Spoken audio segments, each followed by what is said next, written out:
नमस्कार, मैं आपका एजुकेटर पंकज कुमार वर्मा। आप अध्ययन कर रहे हैं हमारे साथ भूगोल नवंबर। बच्चों, मैं आशा करता हूं कि आप लोग अच्छे से इस सिलसिला को आगे बढ़ाएंगे और आप एक दूसरे का पूरक बन के अध्ययन को करते रहेंगे। वर्षा ऋतु जो मध्य जून से और मध्य सितंबर तक रहती है, इस पर हम लोग चर्चा भी काफी कर चुके हैं। तो वर्षा ऋतु काफी महत्वपूर्ण है। भारत की जलवायु का यह निर्धारक तत्व है। भारत की मानसूनी जलवायु या कृषि प्रधान अर्थव्यवस्था जिसे हम कहेंगे, तो इसी वर्षा ऋतु के द्वारा निर्धारित होती है। और यह चूंकि सूर्य कर्क रेखा की लंबवत चमकता है,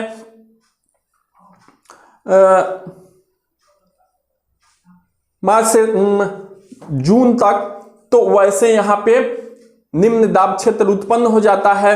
तो मकर रेखा की ओर से उच्च वायु दाब से हवाएं चलती हैं और यह विषुवत रेखा को पार करके भारत में अपनी दाहिनी ओर मुड़ के और दक्षिण पश्चिम मानसून के रूप में प्रवेश करती है। और इन हवाओं से काफी वर्षा होती है भारत में।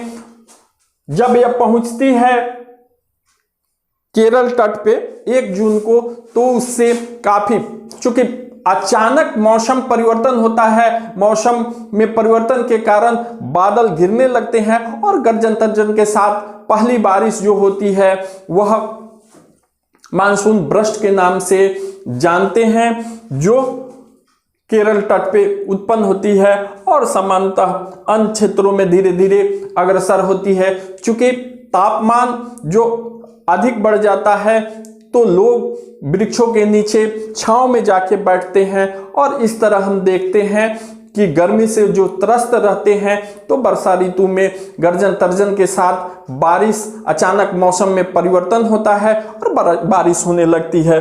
तो इस तरह हम देखते हैं कि वर्षा ऋतु धीरे धीरे जो दक्षिण पश्चिम मानसून की 2 शाखाएं भारत में प्रवेश करती है और वह 1 जून से आगे बढ़ते हुए 10 से 15 जून तक पूरे भारत में फैल जाती है और वर्षा कराने के लिए उत्तरदायी होती है।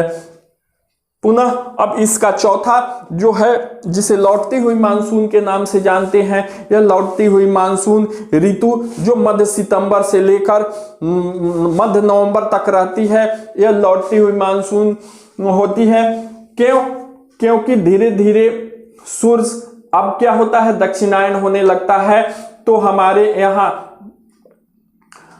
उच्च वायुदाब उत्पन्न होने लगता है और निम्न वायुदाब की ओर, उच्च वायुदाब से निम्न वायुदाब की ओर हवाएं चलने लगती है। तो यह मानसूनी हवाओं का उल्टा होना हम भी कह सकते हैं, जो उत्तर पूर्व से चलती है और उत्तर पूर्व से चलते हुए यह चूंकि स्थलखंड से आती है, तो इसमें नमी उतना नहीं रहती है, बारिश नहीं करा पाती है। लेकिन समुद्र तटीय क्षेत्रों में जब आती है तो वहां पर चक्रवात उत्पन्न होता है और गर्जन तर्जन के साथ वहां पर यह बारिश कराती है, जो शीतकाल में उड़ीसा के समुद्र तटीय क्षेत्र, आंध्र प्रदेश के समुद्र तटीय क्षेत्र, तमिलनाडु के समुद्र तटीय क्षेत्र, कर्नाटक के समुद्र तटीय क्षेत्रों में ये बारिश के लिए उत्तरदायी होती है।